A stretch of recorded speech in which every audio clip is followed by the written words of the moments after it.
वंदे भारत माता की जय, भारत माता की जय. काँग्रेस पक्षाचा विजय असो, काँग्रेस पक्षाचा विजय असो. सोनिया गांधी जिंदाबाद, राहुल गांधी जिंदाबाद, आम्ही नारा जिंदाबाद, आम्ही नारा.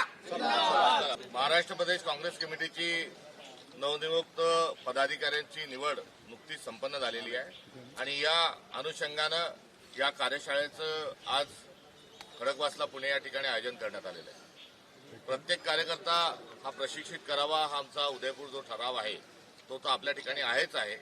या कार्यशाळा म्हणण्याचं कारण की नवनिर्वाचित सगळं नवनियुक्त पदाधिकाऱ्यांचं एक ओरिएंटेशन आणि त्या ओरिएंटेशनच्या सोबत इंट्रोडक्शन आणि इंटरॅक्शन या ची त्रिसूत्री आज या ठिकाणी इथे ती संपन्न होणार आहे. महाराष्ट्रातील आमचं जाणतं काँग्रेस पक्षाचं जे अग्रणी नेतृत्व आहे हे सर्व या ठिकाणी मार्गदर्शन करणार आहे आणि या कार्यशाळेच्या माध्यमातून आगामी जी रूपरेषा आहे त्या रूपरेषेची देखील चर्चा होईल आणि एक कृती कार्यक्रम जो आहे तो आखला जाईल. स्वराज्य संस्था निवडणूक आहे त्या पार्श्वभूमीवर सगळं होतंय.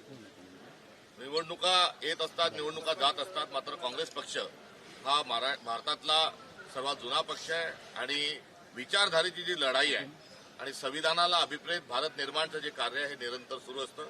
त्यामुळे निवडणुकीपुरती जाग आली आणि निवडणुकीनंतर सगळं संपलं या विचारांशी काँग्रेस अजिबात सहमत नाही. निरंतर चालणारा पक्ष आणि स्वराज्याच्या दिशेने कूच करणारा पक्ष म्हणजे काँग्रेस पक्ष असल्याच्या अनुषंगानं हे शिबिर या ठिकाणी संपन्न होतं. सर, गेल्या अनेक दिवसांपासून काँग्रेसला गळती लागलेली पाहायला मिळते. अगदी चंद्रकांत पाटलांनी काल देखील पुण्यात एक विधान केलं फुरसुंगीमध्ये की सांगलीचा एक बडा नेता आज आमच्यात येतोय. भाजप काँग्रेसचे नेते शोधून शोधून त्यांच्या पक्षात प्रवेश देते म्हणून हे सगळ्या शिबिरातून गळती थांबवण्याचा प्रयत्न आहे. गळती हा जो विषय हा कांगावा आहे. काँग्रेस पक्ष जो आहे हा विचारधारेवर आणि कार्यकर्त्यांवर उभा असणारा मूलता पक्ष हा पक्ष आहे आणि यासोबतच सक्षम आणि समर्थ अशा प्रकारचं नेतृत्व देखील काँग्रेसजवळ आहे. राहता राहिला प्रश्न भाजप असं का करताय तर भाजप जे आहे हे काँग्रेसचे कार्यकर्ते खाणाऱ्या ही चटकीन आहे आणि काँग्रेस पक्षातले नेते घेतल्याशिवाय यांना कुठल्याही निवडणुकींना सामोरं जाता येत नाही. त्यामुळे काँग्रेस मुक्त भारत करण्याच्या नादात आता काँग्रेसयुक्त भाजप ही कधी झाली हे त्यांनाही कळलं नाही.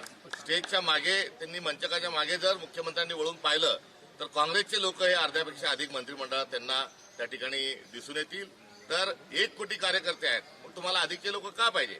तुमच्या जवळ तुम्ही सांगता की आमच्याजवळ नरेंद्र मोदी सारखं नेतृत्व आहे पण ते कुठेतरी सक्षम नसल्यामुळे आणि पोकळ झाल्यामुळे आता त्यांना काँग्रेसच्याच लोकांना घ्यावं लागतंय. ही शोकांतिका आहे आणि या निमित्तानं भाजपजवळ कार्यकर्ते नाहीत आणि भाजपमध्ये काम करणाऱ्या कोणत्याही माणसाला आणि कार्यकर्त्याला भविष्य नाही हेच यातून अधोरेखित होतं. दिल्लीमध्ये आज सर्व विरोध पक्ष आंदोलन करतायत मोठं 10 वाजल्यानंतर कसं बघताय सगळ्याकडे करत गेल्या अनेक दिवसापासून वेगवेगळ्या चर्चा त्या मतांची चोरी झाली आहे यामध्ये कुठल्याही प्रकारचं दुमत नाही आणि या मतांच्या चोरीचा जो पेव आहे हे महाराष्ट्राच्या निवडणुकीच्या अनुषंगानं फुटलेलं आहे. त्यामुळे लोकशाही म्हणजे काय तर लोकशाही म्हणजे नागरिक म्हणजे काय तर नागरिकाला दिलेला अधिकार म्हणजे मतदानाची काय किंमत 1 मॅन 1 वोट 1 व्हॅल्यू या अनुषंगानं निवडणुकीची प्रक्रिया प्रतिनिधी निवडीची प्रक्रिया ही संपन्न होते. या सगळ्याच प्रक्रियेवर आता डल्ला मारण्याचं आणि चोरी करण्याचं काम हे निवडणूक आयोगाच्या माध्यमातून भारतीय जनता पक्ष करत आहे. अर्थातच लोकशाही लयास यांना न्यायची आहे आणि त्या अनुषंगानं काँग्रेस पक्ष मित्रपक्षच नव्हे तर तमाम नागरिकांनी या संदर्भात संघर्ष केला पाहिजे. अशी करो या मरोची परिस्थिती आज आपल्या देशातल्या लोकशाहीवर आणि अर्थात नागरिकांवर आलेली आहे. या संदर्भात राहुल गांधींना नोटीस बजावण्यात आलेली आहे आणि 10 दिवसात शपथपत्र सादर करण्याचे निर्देश निवडणूक आयोगाकडून देण्यात आले. उलटा चोर कोतवाल को डाटे, वोट चोर कोतवाल को डाटे आणि या संदर्भामध्ये चोर तो चोर आणि चिरजोर अशा प्रकारची असणारी एकंदरीत परिस्थिती आहे. सर, नागपूरमधनं 2 प्रश्न आहेत. एक तर एक व्हिडिओ व्हायरल झाला नागपूर जबलपूर हायवेवरती ना एका पतीनं आपल्या पत्नीचा मृतदेह 2 व्हीलरवर न्यायची वेळ आली आहे. मदत मागून कुठलीही अँब्युलन्स किंवा कुठल्याही मदत त्याला पोहोचली नाहीये. तो व्हिडिओ एवढा भयंकर आहे की मृतदेह पत्नीचा त्याला 2 व्हीलरवर बांधून न्यावा लागतोय.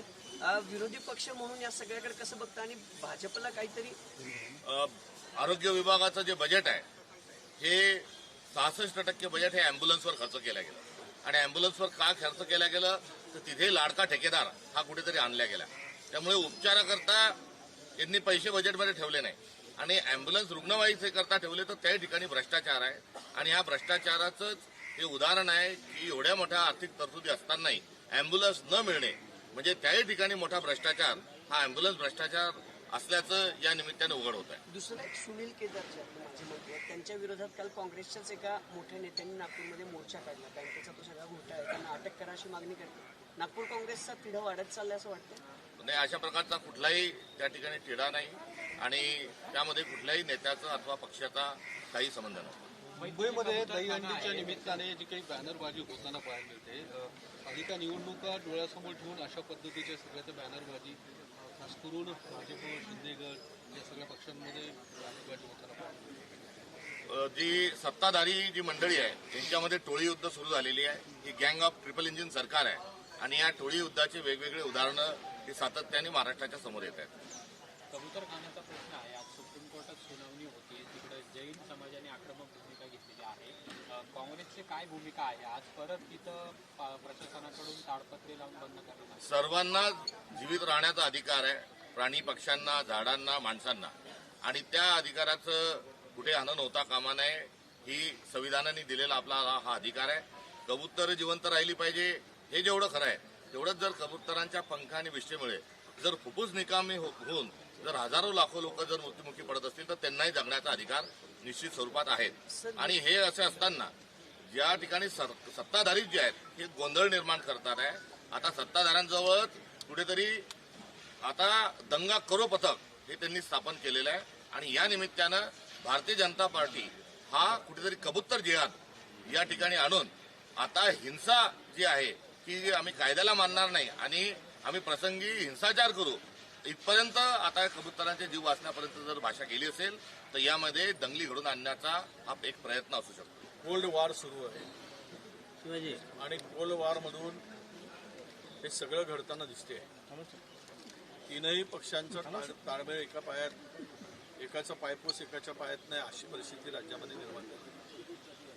कुठल्या विकासाच्या दृष्टीनं हे सरकार कधी भांडताना दिसत नाही, मात्र हिस्सेवाटीवरून जास्त अधिकारानं भांडताना दिसत आहे. म्हणजे एखादा बोकड कापला की जसे भाग पडतात ना किंवा ते पूर्वी करायचे, तसं आता हे सरकारची शकलं पडतायत आणि प्रत्येकजण आपल्या त्या हिश्श्यावर नाव मारायसाठी टपून बसला आहे. अशा प्रकारची स्थिती झाली. कुठे घेऊन चाललाय महाराष्ट्र आणि कशा स्थिती कुठे काही ढकलताय महाराष्ट्राला हे चित्र महाराष्ट्रामध्ये निर्माण झालेलं आहे. थोडीतरी लाज शरम काही असेल तर मला वाटतं की तिघांनी महाराष्ट्रातील शोषित पिढी, शेतकरी, दलित, आदिवासी या माणसाचा विचार करावा. सत्तेसाठी हावरटपणा करून मताची चोरी करून बसलेल्या सरकारला जनतेच्या भावनाशी काही देणं घेणं नाही हे आता स्पष्ट झालं आहे आणि म्हणून हे सत्तेच्या वाट्यासाठी हे भांडताना दिसत आहेत. राज्यमंत्री काय किंवा कॅबिनेट मंत्री काय, ज्यांना त्यांना वाट्याचं पडलं आहे पण जनतेच्या हिताचं यांना काही पडलेलं नाही हे यातून दिसते. मंडल यात्रेला खरं तर विरोध होतोय ओबीसींचा, कसं बघता तुम्ही शरद पवारांच्या मंडल काय अधिकार आहे त्यांना, काय संबंध आहे भारतीय जनता पक्षाचा मंडल यात्रेशी? मंडलशी काय देणं घेणं आहे का? मंडल आयोग लागू करावा, त्याच्या शिफारशी लागू करावा म्हणलं त्यावेळेस रान उठवून लोकांचे जीव घेणारे कोण होते? बहुजनांच्या पाठीत खंजीर खुपसणारे कोण होते? हीच मंडळी होती सत्तेत बसलेली.